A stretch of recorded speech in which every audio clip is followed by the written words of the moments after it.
Shyam institute online coaching ప్రారంభించిన అతి స్వల్ప కాలంలోనే విద్యార్థుల నుండి విశేష స్పందన పొందింది మీ శ్యామ్ ఇన్స్టిట్యూట్. ఉభయ తెలుగు రాష్ట్రాలలో ఎస్ఐ మరియు కానిస్టేబుల్స్ కు ప్రిపేర్ అవుతున్న విద్యార్థుల మరియు కేంద్ర బలగాలలో భర్తీ చేయనున్న 1564 ఎస్ఐ పోస్టులకై స్టాఫ్ సెలక్షన్ కమిషన్ నిర్వహించబడుతున్న పరీక్షలకు సిద్ధపడుతున్న విద్యార్థుల కోరిక మేరకు డైరెక్టర్ శ్యామ్ సార్ సారథ్యంలో అత్యంత అనుభవజ్ఞులైన ఫ్యాకల్టీలచే జూలై 31న ప్రారంభించబోయే బ్యాచ్ లో మేము అందిస్తున్న ప్రత్యేక కోర్సులు. Special batch for general studies Telugu మీడియంలో ఫీజు కేవలం 6,000 రూపాయలు మాత్రమే. Full fledged course Telugu medium 3వ బ్యాచ్ ఫీజు కేవలం 9,000 రూపాయలు మాత్రమే. ఆన్లైన్ కోచింగ్ లో అడ్మిషన్లకై సంప్రదించండి 9848256254 9848136254. Welcome to Shyam institute Kakinada. ఈ రెండు రాష్ట్రాలలో అన్ని జిల్లాల్లో చూస్తే నాకు నచ్చిన ఇన్స్టిట్యూట్ ఏంటంటే శ్యామ్ ఇన్స్టిట్యూట్. ఈ శ్యామ్ ఇన్స్టిట్యూట్లో ఆఫ్లైన్ క్లాసులు ఏ విధంగా ఉంటాయో ఆన్లైన్ క్లాసులు కూడా అదే విధంగా బోధించబడుతుంది. అర్థా ఏదో ఆన్లైన్లో డెప్త్గా చెప్పరు అనే అపోహ అనేది ఉండకూడదు. మీకు ఆఫ్లైన్లో ఏ విధంగా డెప్త్గా చెప్తారో ఆన్లైన్లో కూడా అదే విధంగా బోధించబడుతుంది. విద్యార్థులకు న్యాయమైన ఇన్స్టిట్యూట్ ఏంటంటే మీకు శ్యామ్ ఇన్స్టిట్యూట్. పోలీస్ ఉద్యోగాలలో సగానికి ఎక్కువ పోస్టులు మన శ్యామ్ ఇన్స్టిట్యూట్కే వస్తున్నాయి. గత రెండు నోటిఫికేషన్లు గమనిస్తే స్టేట్ ర్యాంకులు కూడా కైవసం చేసుకున్న ఇన్స్టిట్యూట్ ఏంటంటే మనకు శ్యామ్ ఇన్స్టిట్యూట్. డైలీ టెస్ట్ కానీ వీక్లీ టెస్ట్ కానీ గ్రాండ్ టెస్ట్ కానీ న్యాయబద్ధంగా నిర్వహించే ఇన్స్టిట్యూట్ ఏంటంటే మీకు శ్యామ్ ఇన్స్టిట్యూట్. అన్ని పోటీ పరీక్షలకు సంబంధించిన general studies standard group 2 level స్టాండర్డ్లో చెప్పించబడుతున్న ఇన్స్టిట్యూట్ ఏంటంటే మనకు శ్యామ్ ఇన్స్టిట్యూట్. మన సిలబస్కి వస్తే ఎకానమీలో 12 చాప్టర్స్ ఉంటాయి. ఈ 12 చాప్టర్ల నుంచి 20 నుంచి 25 మార్కుల వరకు మనకు జనరల్ స్టడీస్లో వస్తాయి. ఇటీవల స్టాక్ అంటే కరెంట్ ఎకానమీ ఎక్కువ అడుగుతున్నాడు. చిన్న విభాగాలు ఎక్కువ మార్కులున్న లెసన్స్ సెలెక్ట్ చేసుకొని చదువుకుంటే 20లో కనీసం 15-16 క్వశ్చన్స్ అనేటివి మనం చేయడానికి ఆస్కారం ఉంటుంది. కరెంట్ ఎకానమీ అంటే ఏం చదవాలి, ఎక్కడి నుండి వస్తాయంటే కరెంట్ ఎకానమీ అంటే గణాంకాలంత పెద్ద గుర్తుంచుకోని అవసరం లేదు. ఇటీవల జరిగిన చేంజెస్ ఏమైనా ఉన్నాయా వాటిపైన గుర్తుంచుకోవాలి. ఈ విషయానికి వస్తే సిలబస్లో కరెంట్ ఎకానమీ అంటే ఇక్కడ బ్యాంకింగ్లో కరెంట్ ఎకానమీ ఏముంటుంది, కోవిడ్-19 సందర్భంగా ఇటీవల ఆర్బీఐ ఉపయోగించిన పదాలేంటి, TLTRO అనే పదాన్ని ఉపయోగించింది. Target long term repo operation. LTRO పదాన్ని ఉపయోగించింది, long term repo operation. LCR అనే పదాన్ని ఉపయోగించింది, లిక్విడిటీ కవరేజ్ రేషియో అనే పదాన్ని ఉపయోగించింది. వేస్ అండ్ మీన్స్ అడ్వాన్సెస్ అనే పదాన్ని ఉపయోగించింది. అంటే ఇటీవల ఆర్బీఐ కొన్ని కొత్తగా పదాలు వాడింది. ఆ పదాల గురించి చదువుకోవాలి. దీనితో పాటు మోడీ అధికారంలోకి వచ్చిన తర్వాత బ్యాంకులలో విలీన ప్రక్రియ జరిగింది. 2017 ఏప్రిల్ 1న 5 అనుబంధ బ్యాంకులతో పాటు భారతీయ మహిళా బ్యాంకును మెర్జ్ చేశారు. 2019 ఏప్రిల్ 1న బ్యాంక్ ఆఫ్ బరోడాలో విజయ బ్యాంకు, దేనా బ్యాంకును కలిపేశారు. 2020 ఏప్రిల్ 1న 6 బ్యాంకులను 4 విలీనం చేశారు. విలీనము చేయబడిన బ్యాంకులు 6, విలీనం చేసుకున్న బ్యాంకులు ఏంటంటే 4. అంటే ఇటీవల జరిగిన కరెంట్ ఎకానమీలో బ్యాంకింగ్లో వచ్చే అంశాలు ఇవి చదువుకోవాలి. వీటితో పాటు repo rate, reverse repo rate చదువుకోవాలి. వీటితో పాటు ప్రణాళికలు ఉన్నాయి.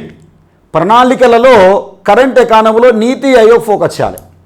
నీతి ఆయోగ్ ఏం చేయండి, మనకి ఇటీవల హెల్త్ ఇండెక్స్ను రూపొందించింది, ఎడ్యుకేషన్ ఇండెక్స్ను రూపొందించింది, వాటర్ ఇండెక్స్ను రూపొందించింది, ఇన్నోవేషన్ ఇండెక్స్ను రూపొందించింది, సస్టైనబుల్ డెవలప్మెంట్ గోల్ గురించి చెప్పింది, మనకు సుస్థిర అభివృద్ధి గురించి చెప్పింది.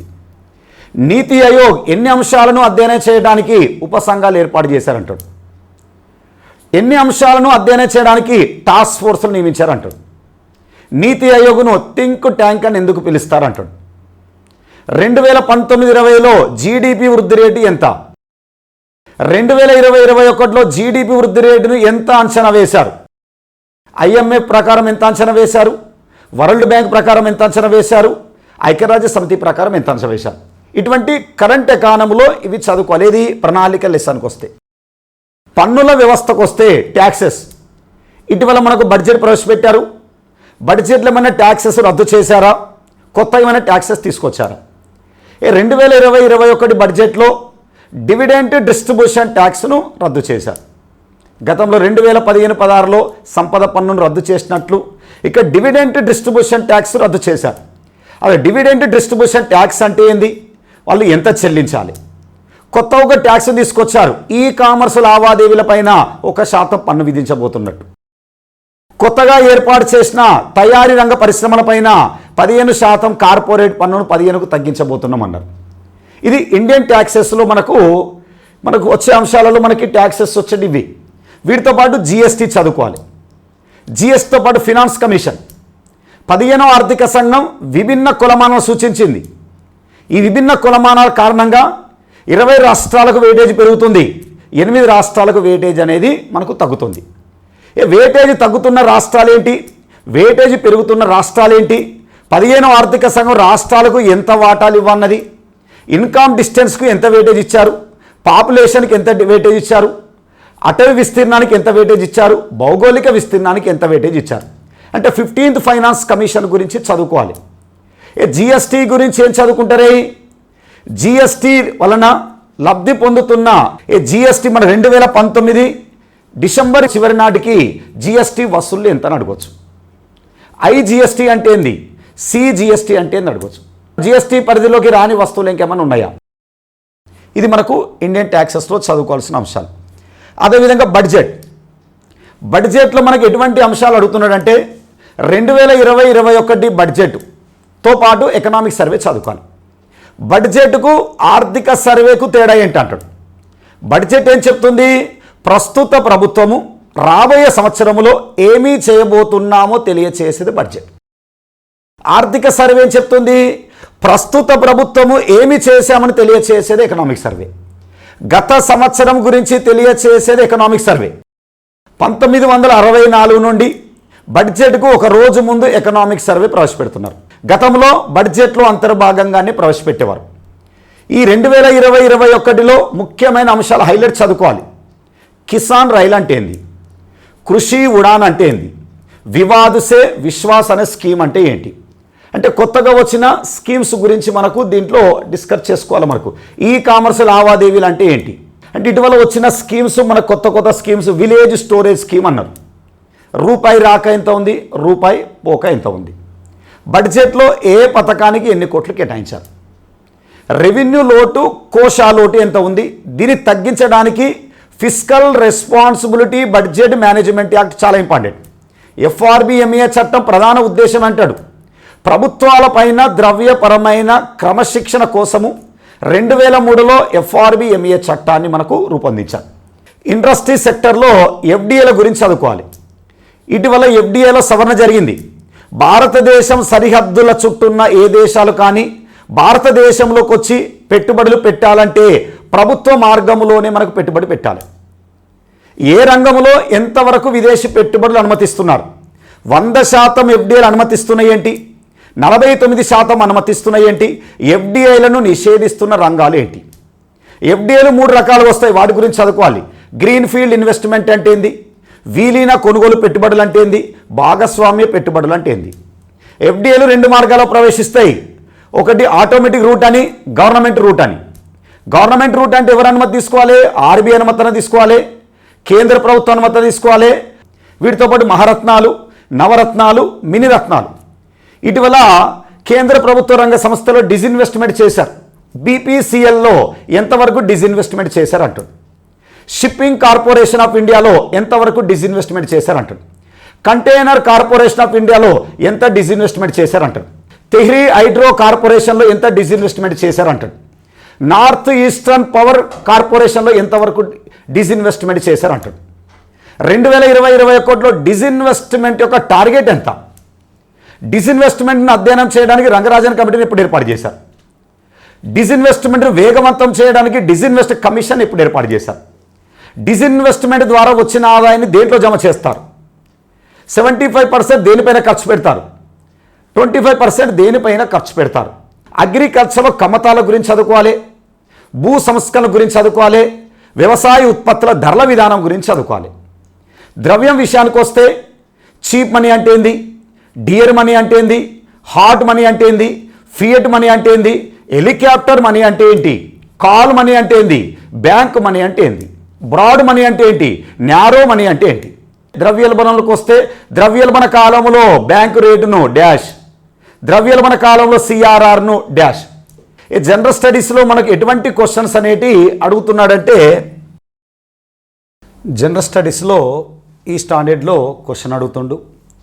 ఫస్ట్ క్వశ్చను ఈ క్రింది వాటిలో సరైనది.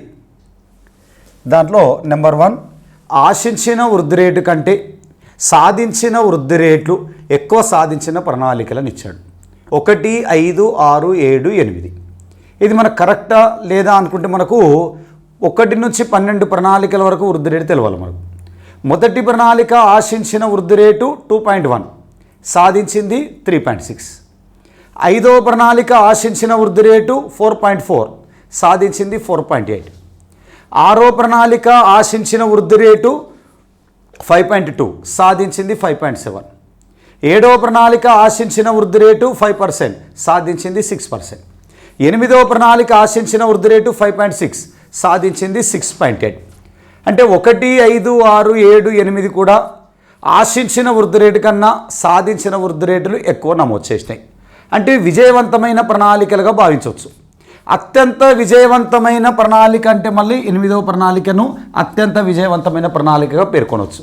ఎందుకు? ఆశించింది 5.6, సాధించింది 6.8. అంటే ఇది మనకు సరైనదే.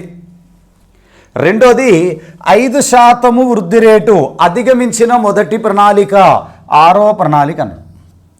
5% వృద్ధి రేటు అధిగమించిన మొదటి ప్రణాళిక 6వ ప్రణాళిక అన్నాడు. మొదటి ప్రణాళిక సాధించిన వృద్ధి రేటు కేవలం 3.6. రెండవ ప్రణాళిక సాధించిన వృద్ధి రేటు 4.3. మూడవ ప్రణాళిక సాధించిన వృద్ధి రేటు 2.8. నాలుగవ ప్రణాళిక సాధించిన వృద్ధి రేటు 3.3.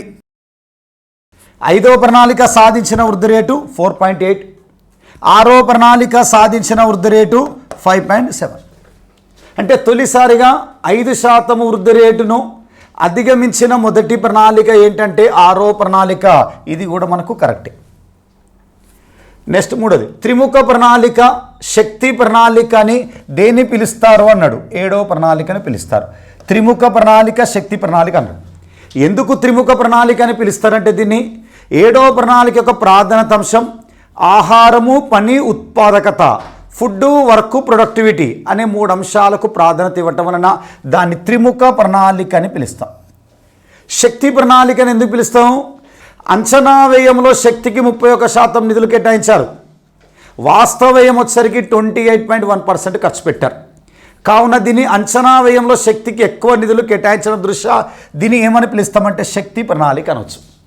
ఏ ప్రణాళిక నుండి శక్తికి ప్రాధాన్యత ఇస్తున్నారంటే 6. శక్తి ప్రణాళిక ఏంటంటే మనకు 7. అంటే మనకి ఇది కూడా కరెక్టే.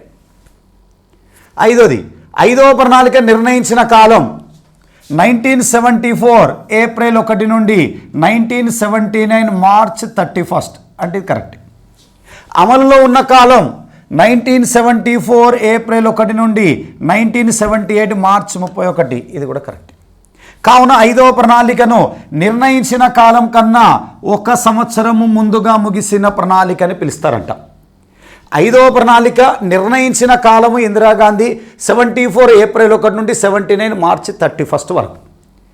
మధ్యలో జనతా ప్రభుత్వం అధికారం రావటం వల్ల 1977లో మొరార్జీ దేశాయ్ పంచవర్ష ప్రణాళికను రద్దు చేస్తూ 1978 ఏప్రిల్ 1 నుండి 1983 మార్చి చివరి నాటికి నిరంతర ప్రణాళికను రూపొందించాడు. నిరంతర ప్రణాళికను రోలింగ్ ప్లాన్ అంటాం. 1980లో జనతా ప్రభుత్వం అధికారం కోల్పోయి మన కాంగ్రెస్ అధికారం రావటం వలన దేశంలో నిరంతర ప్రణాళికలు 1978 నుంచి 80 వరకు మాత్రమే అమల్లో ఉన్నాయి. నిరంతర ప్రణాళిక తర్వాత ఇందిరాగాంధీ అధికారంలోకి వచ్చింది.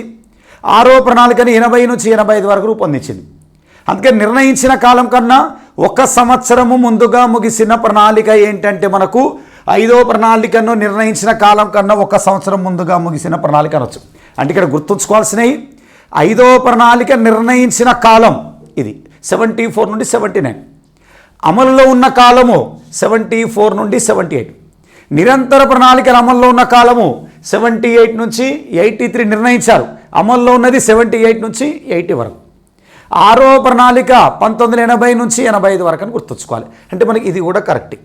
అంటే 1, 2, 3, 4 ఇవన్నీ కూడా మనకు సరైనవి అని చెప్పుకోవచ్చు.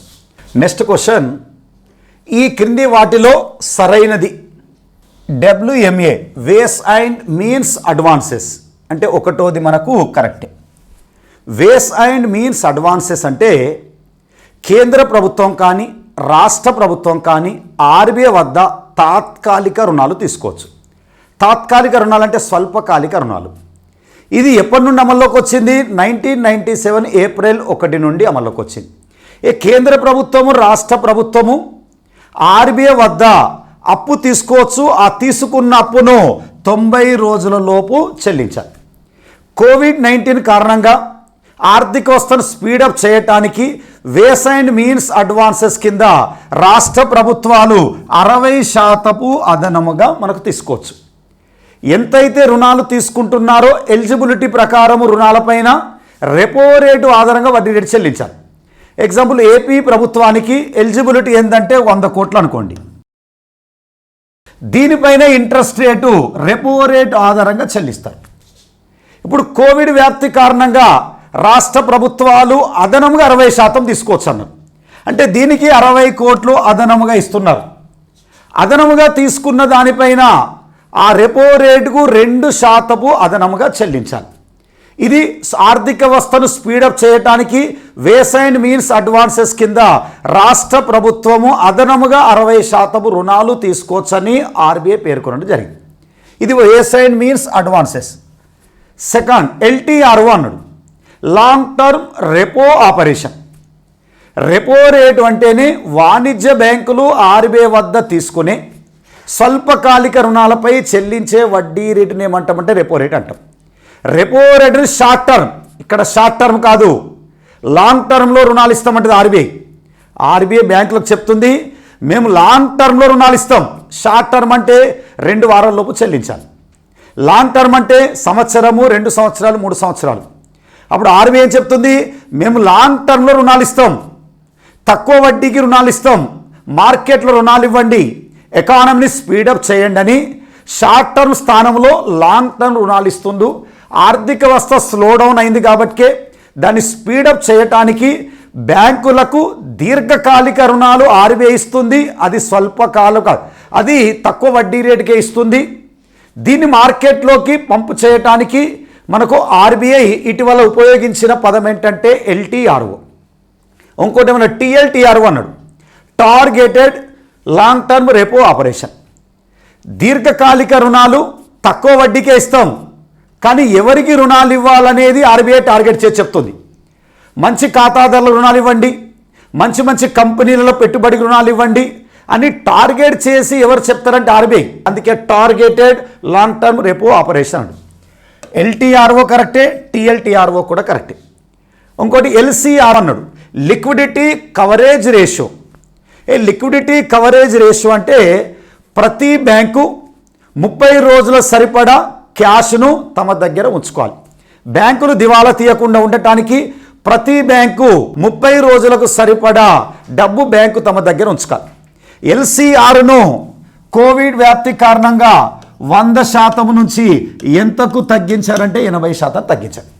రేపు అక్టోబర్ నాటికి 90% చేయనున్నారు. ఏప్రిల్ నాటికి 100% చేయనున్నారు.